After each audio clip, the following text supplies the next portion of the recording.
ये कहानी है एक बाप बेटे की जो स्कूटर पर कहीं पर जा रहे होते हैं। तभी जो बाप होता है उसकी नजर पड़ती है रोड के साइड में कुछ लड़कों के ऊपर जो कि कीचड़ में कुछ ढूंढ रहे होते हैं। तो अपना स्कूटर वहां पर रोकते हैं और जाकर के उनसे पूछते हैं कि बेटे क्या ढूंढ रहे हो यहाँ पर। तो उनमें से एक बोलता है कि आपको दिख नहीं रहा है कि ये सामने सोने का फल है, हम उसको पाने की कोशिश कर रहे हैं। उसकी ये बात सुनते ही पिता का ध्यान जाता है उस सोने की फल की तरफ जो चमक रहा होता है। फिर उनके माइंड में कुछ इमेजिनेशंस बनने लग जाती हैं कि काश ये जो फल है ये मेरे बेटे के पास में आ जाए तो ना सिर्फ उसकी बल्कि मेरी भी जिंदगी बदल जाएगी। तो बिना सोचे समझे अपने बेटे को धक्का मार देते हैं उस कीचड़ में और बोलते हैं कि तुझे किसी भी कीमत पर वो फल लेकर के आना है।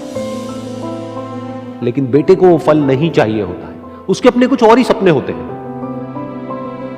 वो बहुत कोशिश करता है अपने पिता को ये समझाने की कि मेरी खुशी इस फल में नहीं है, मेरी खुशी कहीं और है, मेरे सपने कुछ और है।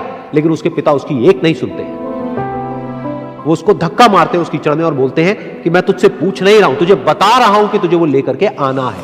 तो वो बेटा भी अपने बाप के सपने को सच करने के लिए अपनी पूरी जान लगा देता है और पूरी कोशिश करता है कि किसी तरीके से उस सोने का फल उसके हाथ में आ जाए।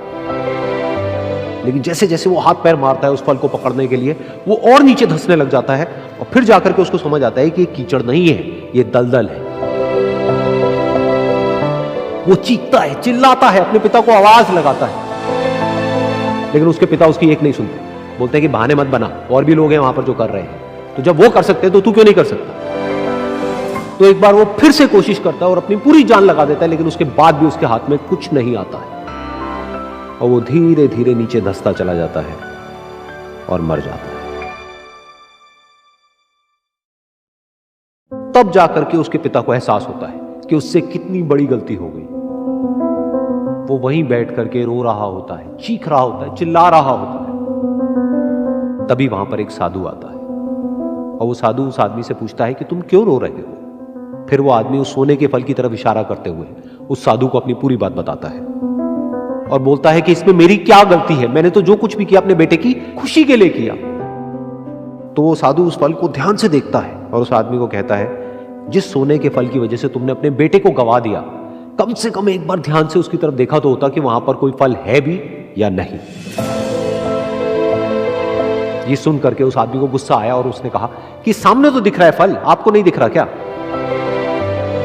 तब वो साधु उस कीचड़ के ऊपर एक पेड़ होता है जिसकी तरफ इशारा करते हैं और बोलते हैं कि वो जिसे तुम देख रहे हो वो उस फल की परछाई है, असली फल वहां पर उस पेड़ के ऊपर है।